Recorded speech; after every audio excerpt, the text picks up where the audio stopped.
आज मैं स्टार्ट कर रहा हूं करंट इलेक्ट्रिसिटी का न्यूमेरिकल से। तो NCERT question number 3.1 current electricity. The storage battery of a car has an EMF of 12 volt. EMF दिया हुआ है बैटरी का 12 volt, full stop. If the internal resistance of the battery is 0.4 ohm, internal resistance 0.4 ohm दिया हुआ। What is the maximum current that can be drawn from the battery? कह रहा है कि बैटरी के द्वारा मैक्सिमम करंट कब होगी। तो I इज इक्वल टू, हमको पता है EMF डिवाइडेड बटे small r plus capital R। तो I जो होगी मैक्सिमम होगी जब कैपिटल R इक्वल टू क्या होगी, 0 होगी। तो I max is equal to का रिजल्ट जो होगा ई डिवाइडेड बटे आर हो गया। तो ई का जो वैल्यूज है वो कितना है, 12 है, और आर का जो वैल्यू है वो कितना है, 0.4 है। तो आई जो मैक्स होगा वो कितना हो जाएगा, 12 इंटू 10 डिवाइडेड बटे कितना हो गया, 4। ये कितना हो गया, 3। यानी आएगा मैक्सिमम करंट जो आएगा वो आएगा 30 एम्पियर, और ये हो गया answer.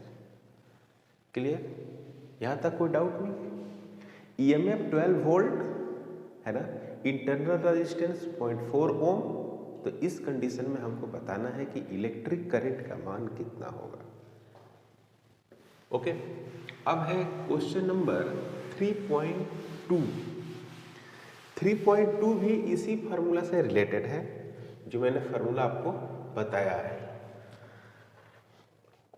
A battery of EMF 10 volt and internal resistance 3 ohm is connected to a resistor। एक रजिस्टर से कनेक्ट कर रहा है। जैसे मान लीजिए कि एक बैटरी है, ये स्मॉल r, ये E है, और इसको एक एक्सटर्नल रजिस्टेंस से क्या कर रहा है, कनेक्ट किया, इसे कनेक्ट कर दिया, माइनस प्लस। तो इस तरह से क्या आएगी, करंट आएगी। तो फार्मूला जो होता है, आपको ये पता है कि फार्मूला क्या है। तो फार्मूला है EMF equal to 10 volt, internal resistance जो दिया हुआ है वो दिया हुआ 3 ओम, और इसमें जो करंट बह रहा है वो करंट भी दिया हुआ है 0.5 एम्पियर। तो कह रहा है कि capital R is equal to क्या होगा, और potential V equal to potential drop भी क्या होगा। तो आपको मैंने फार्मूला जो बताया है, E is equal to I is equal to E divided बटे small r plus capital R। तो I is equal to E का वैल्यू कितना बच्चों, 10, और स्मॉल r का वैल्यू कितना है, 3, और कैपिटल R का जो वैल्यूज है वो हमको निकालना है, और I का जो वैल्यू है वो कितना है, 0.5। इसको हम ऐसे भी लिख सकते हैं 1/2, 0.5 को 1/2, 0.5 को लिख सकते हैं 5/10 इज इक्वल टू 10 डिवाइडेड बटे 3 प्लस R, ऐसे लिख सकते हैं। तो इसको कर देंगे क्या, 2, यानी 1/2 इज इक्वल टू 10 डिवाइडेड बटे 3 प्लस R। यहाँ पर क्या लिख सकते हैं आप, यहाँ पे लिखेंगे 20 is equal to 3 plus R। R equal to हो जाएगा 20 माइनस 3, R इक्वल टू हो गया 17 ओम। ये निकालना था आपको, इंटरनल रेजिस्टेंस निकालना था। इंटरनल रेजिस्टेंस के साथ साथ आपको निकालना था पोटेंशियल डिफरेंस। तो पोटेंशियल डिफरेंस आपको मैंने बताया था, इस सेल के अबाउट भी पोटेंशियल डिफरेंस निकाल सकते हैं, या इसके अबाउट भी निकाल सकते हैं। तो इसके अबाउट अगर निकालेगा पोटेंशियल डिफरेंस,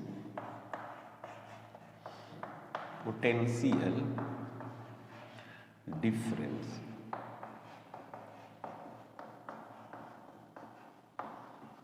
जिसको हम लोग P और D बोलते हैं पोटेंशियल डिफरेंस, यानी V सिंबल देते हैं, पोटेंशियल डिफरेंस लिखा V is equal to I into क्या हो जाएगा R, तो V इज इक्वल टू हो गया I का वैल्यू हो गया I का वैल्यू है आपको 0.5, यहाँ पर हो गया R का वैल्यू हो गया ये, तो यहाँ पर क्या हो गया 8.5 वोल्ट, ये हो गया पोटेंशियल 8.5 वोल्ट, पोटेंशियल डिफरेंस की वैल्यू आ गई 8.5 वोल्ट। क्लियर, यहाँ तक कोई डाउट नहीं है। सब फार्मूला पुटिंग क्वेश्चन है और आपको मैंने बताया है सब चीज़ें। अगर आप जो थ्योरी हम बताए हैं अगर उसको आप रिवीजन करते हैं और बार बार क्वेश्चन को अटेम्प्ट करते हैं तो काफ़ी आसानी से आप क्वेश्चन को सोल्व कर सकते हैं। 3.3 question number 3.3, 3 register 1 ohm, 2 ohm, 3 ohm are connected in series, तो what is the total resistance of the combination? 3.3 में ए पार्ट में है कि R1 दिया हुआ है 1 ohm, R2 दिया हुआ है 2 ohm और R3 इक्वल टू दिया हुआ है 3 ohm। तो इसको सीरीज में कनेक्ट करेंगे तो एक ही वायर से कनेक्ट करना पड़ेगा, ये एक ही वायर से कनेक्ट करना पड़ेगा, ऐसे ऐसे माइनस हो गया अब प्लस हो गया और भी हो गया, चाहे जो भी ईएमएफ दिया हो चाहे भी दिया हो, है ना, जैसे हो। तो यहाँ पर हो गया क्या 1 ohm, यहाँ पर हो गया 2 ohm और यहाँ पर हो गया 3 ohm। तो ये हो गया आपका सीरीज में हुआ ऐसे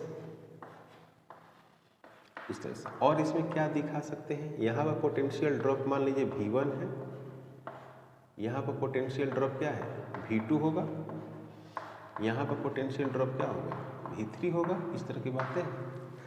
तो पहला में ये पूछा है कि इसका इक्विवेलेंट रेजिस्टेंस कितना होगा, यानी टोटल रेजिस्टेंस कितना होगा, जबकि ईएमएफ जो दिया हुआ है वो 12 वोल्ट दिया हुआ है, इस सब में आई करंट है,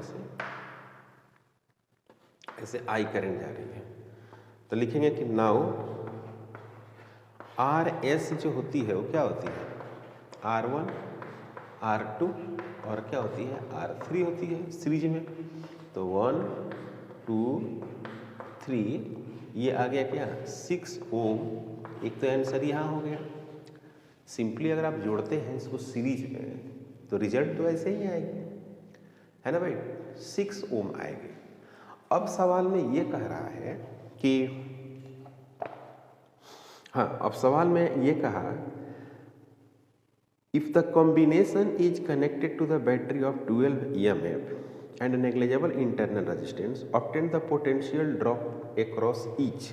तो सबसे पहला जो काम करेंगे है ना पोटेंशियल ड्रॉप आपको निकालना है। तो बी में सबसे पहले निकालेंगे करंट निकालेंगे, तो I यहाँ पर लिखेंगे R इंटू एस, तो I is equal to V divided बटे RS। तो I is equal to V is equal to कितना हो गया ये 12 हो गया 12। RS का वैल्यू कितना है, RS का वैल्यू है 6, तो यहाँ पर क्या हो गया 2 हो गया। I is equal to 2 ampere, I equal to कितना हो गया 2 एम्पियर आ गया।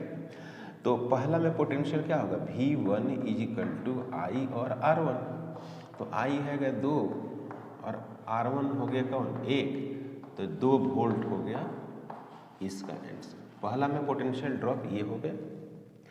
V2 इज इक्वल टू क्या होगा बच्चों V2 is equal to I और फिर क्या होगा R2 होगा, तो यहाँ पर हो जाएगा I का वैल्यू 2 और R2 का वैल्यू है 2, तो यहाँ पर हो गया कितना 4 वोल्ट, एक तो आंसर ये हो गया।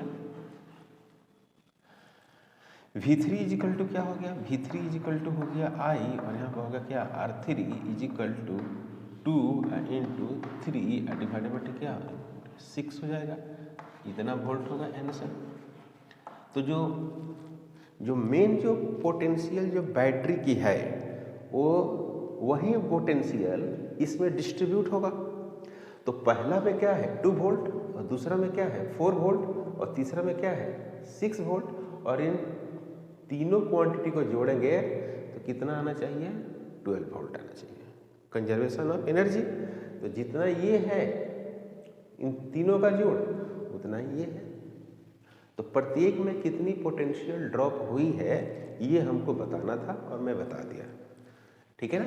क्वेश्चन नंबर 3.4 है, सेम इसी तरह का क्वेश्चन है लेकिन वो है आपको पैरेलल में। तो पैरेलल में आपने पढ़ा है कि कैसे हम लोग पैरेलल में क्वेश्चन को सोल्व करते हैं। क्वेश्चन नंबर है 3 resistors 2 ohm 4 ohm 5 ohm are connected in parallel, full stop. तो what is the total resistance of the combination. ए इस तरह का है, कॉम्बिनेशन किसमें पैरेलल में है। तो देखो पैरेलल में कॉम्बिनेशन कर रहे हैं, ये हो गया ऐसे, ये हो गई पैरेलल में कॉम्बिनेशन। और इसमें पोटेंशियल भी लगा हुआ है और सेल ईएमएफ भी है और इसका वैल्यूज है 20 वोल्ट, 20 वोल्ट है। ये वाली जो है वो है 2 ओम है, ये है आपको 4 ओम है और ये जो है आपको 5 ओम है। आर कॉम्बिनेशन इन पैरेलल, तो what is the total resistance of the combination. तो पैरेलल में हम जानते हैं कैसे जोड़ते हैं हम लोग वैल्यूज को। ये ए पार्ट है, इसमें जो करंट होगी वो अलग, इसमें करंट, इसमें जो करंट होगी वो होगी अलग, इसमें जो करंट होगी इसमें अलग होगी। ये हो गई क्या आई, ये हो गई आई, ये हो गई आई, इसमें हो गया I1, ये हो गया क्या I2 और ये हो गया क्या I3, ये हो गया I1, ये हो गया I2, ये हो गया I3 और ये I, ठीक है। तो now combination in parallel, now combination in क्या है पैरेलल है। तो कॉम्बिनेशन इन पैरेलल में क्या लिखेंगे 1/R AB। मान लेते हैं कि यहाँ पर A है तो यहाँ पर क्या है B है, तो RAB इजिकल टू लिखेंगे क्या 1/2 R1, 1/4 R2 और 1/5। यही है 2 ओम 4 ओम और 5 ओम है, इसको हमको जोड़ना है। तो जोड़ना काफ़ी आसान है, बेसिक मैथ के हेल्प से आप जोड़ सकते हैं। बेसिक मैथ में कैसे जोड़ते हैं इसको 1/RAB इक्वल टू, इसको जोड़ते हैं तो ऐसे हैं, यहाँ पर लिखते हैं 4 × 5 प्लस 2 × 5 प्लस 2 × 4, यहाँ पर क्या हो जाएगा 2 × 4 × 5, तो 1/क्या RAB इजिकल टू, ये हो गया क्या 20 + 10 + 8 डिवाइडेड बटे 8 × 5 40 हो जाएगा। तो 1/, जो RAB हुआ वो ऐसा होगा, ये हो जाएगा 38 हो जाएगा, 38/40। इसको ऐसे कर सकते हैं 19/20। तो जो RAB होगा वो कितना होगा 20 डिवाइडेड बटे 19 ओम, ये हो गई आंसर। तो RAB का वैल्यू इतना आ गया, ओके। अब बी में कह रहा है कि current in each wire if the combination is connected to the battery of 20 volt and negligible internal resistance, determine the current through each resistor and the total current drawn from the battery। प्रत्येक के द्वारा आपको क्या निकालना है, प्रत्येक के द्वारा आपको करंट निकालना है और टोटल करंट निकालना है, यानी I1 और I2 निकालना है। तो बी में लिखेंगे कि we know that potential drop potential drop in each, potential drop in each is constant. Potential drop in each equal to क्या, कांस्टेंट। तो क्या लिखेंगे इसका, अगर हम लिखें तो क्या लिखेंगे, तो पैरेलल में है तो 20 is equal to I1 into कितना 2, तो ये कैंसिल हो जाएगा तो मिलेगा I1 इज इक्वल टू मिलेगा 10 एम्पियर। एक तो ये आंसर ये हो गया। पहला में रेजिस्टेंस कम है तो करंट कितना है 10 एम्पियर। दूसरा की अगर बात करें तो 20 is equal to I2 into 4, तो I2 is equal to 20 divided बटे 4, यहाँ पर क्या हो गया 5 एम्पियर, ये हो गया आंसर। ओके, और यहाँ पर क्या हो गया 20 is equal to I3 into 5, तो यहाँ पर क्या हो गया I3 is equal to 20 divided बटे कितना 5, तो यहाँ पर क्या हो जाएगा 4 एम्पियर। एक तो आंसर ही हो गया। Total current, now total current की जो हम बात करेंगे तो ऐड कर देंगे I is equal to I1 plus I2 अब प्लस क्या होगा बच्चों I3, तो I is equal to I1 का मतलब हो गया 10, 5, 4, तो ये हो गया 9, यानी हो गया 19 एम्पियर। ये हो गया आंसर 19 एम्पियर। और V बराबर IR कीजिएगा, V बराबर क्या होता है IR, तो I बराबर क्या होगा V बटे R, तो I बराबर V बटे R, V कितना है 20 और R कितना आया था 20 बटे 19, तो सोल्व करेंगे तो क्या आएगा I बराबर 19 एम्पियर आएगा। और ऐसे अलग अलग निकाल कर और फिर अगर जोड़ते हैं तो इसकी भी करंट कितनी आ रही है 19 एम्पियर ही आ रही है। ये आपको समझ में आ रहा है बात समझ में आ रही है। काफ़ी इम्पोर्टेंट है, इस तरह के सवाल आपको आता है एग्जाम में पूछता है।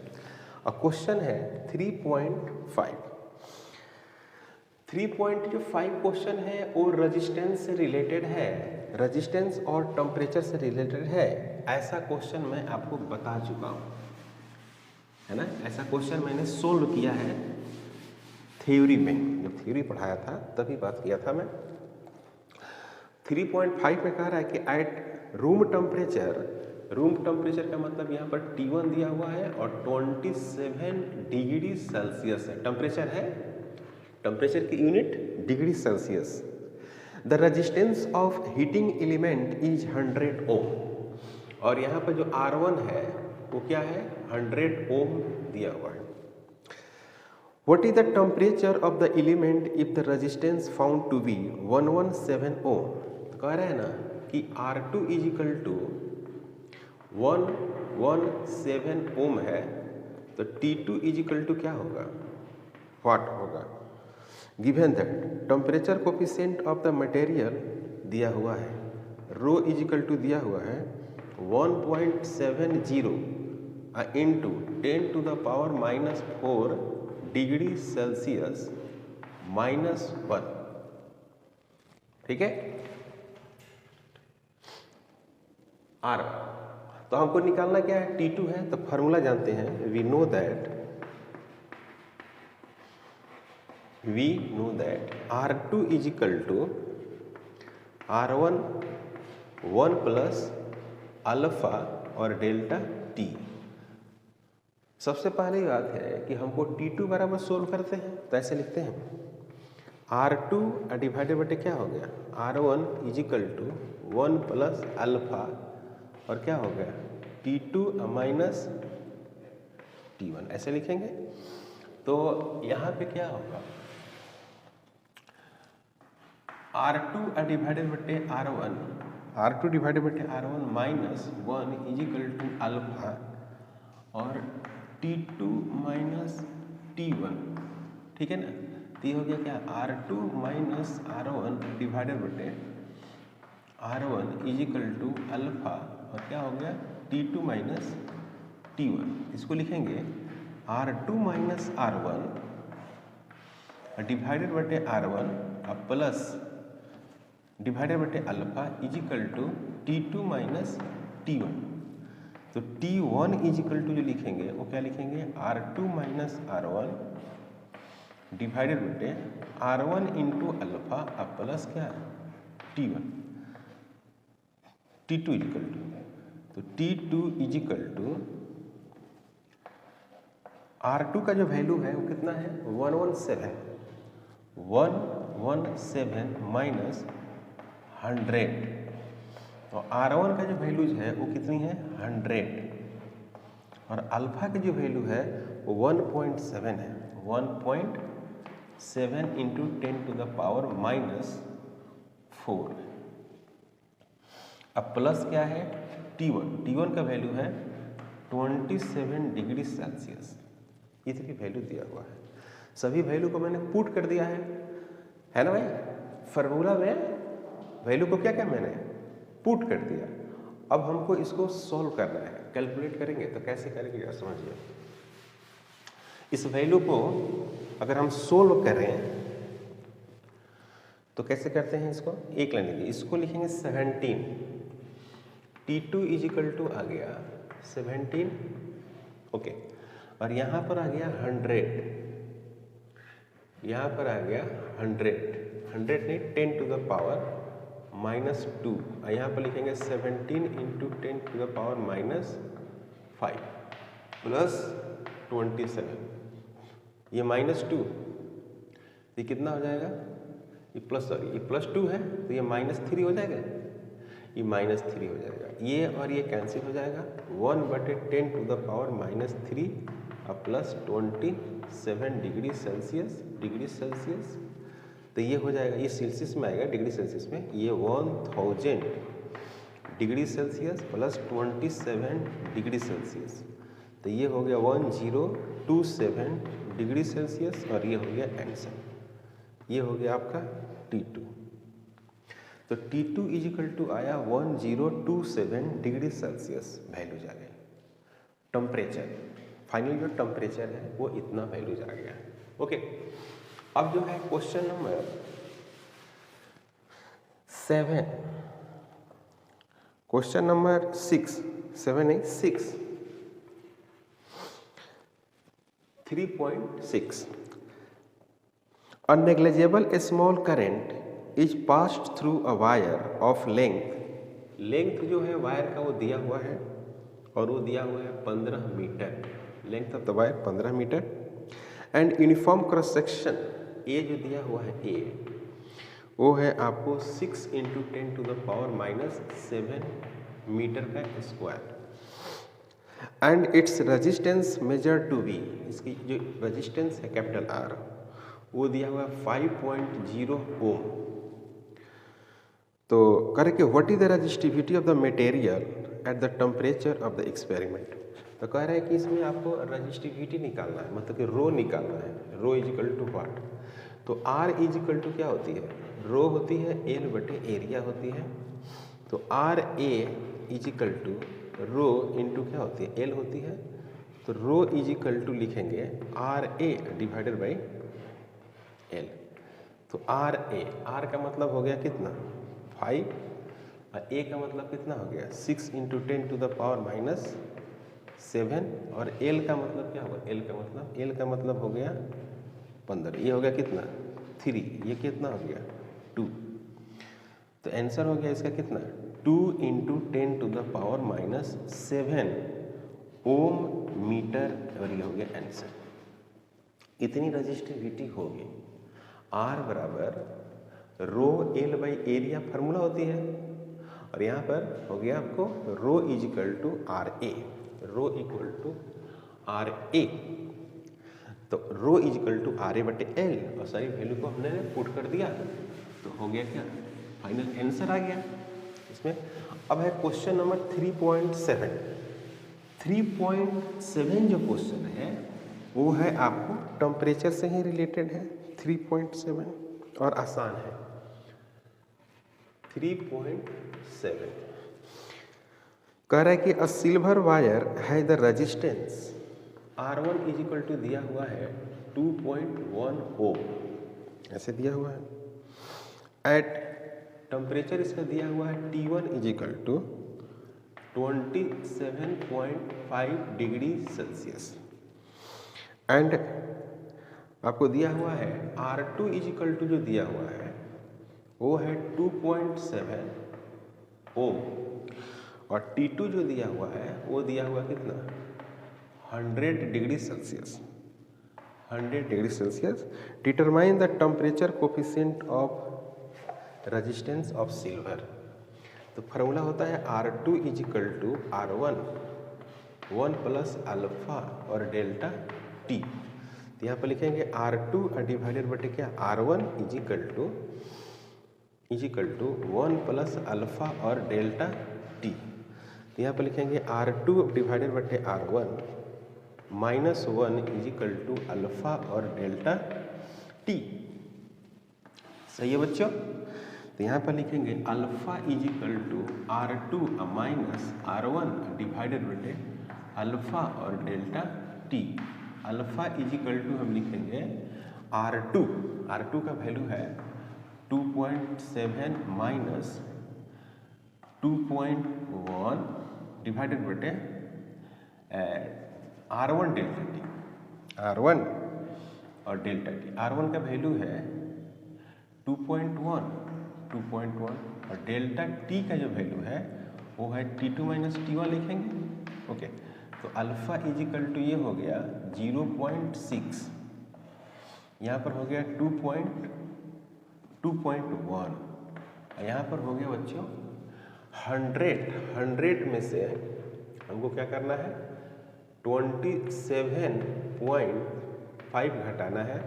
तो ये हो जाएगा आपको कितना 5, ये हो जाएगा 9, तो ये हो जाएगा 2 और ये हो जाएगा आपको 9 और ये हो जाएगा 9 में से 2 जाएगा 7, तो 72.7। ओके, 72.5 ये हो गया। ये दशमलव कट जाएगा तो ये 7 त्रिक 21 है ना, 7 त्रिक 21 और ये हो गया 3 दूना 6। तो इसको आप alpha is equal to 2 divided बटे 7 इंटू 72.5 डिग्री सेल्सियस -1, ये हो गई आंसर। क्लियर। तो क्वेश्चन नंबर मैंने 7 तक सोल्व कर दिया। ओके, नेक्स्ट जो हम सोल्यूशन देंगे, नेक्स्ट जो पढ़ेंगे हम लोग क्वेश्चन नंबर 8 से स्टार्ट करेंगे और रिमेनिंग थ्योरी करंट इलेक्ट्रिसिटी का पढ़ेंगे। अगर आप हमारे चैनल पर नए हैं प्लीज़ सब्सक्राइब करें, शेयर करें। Thank you.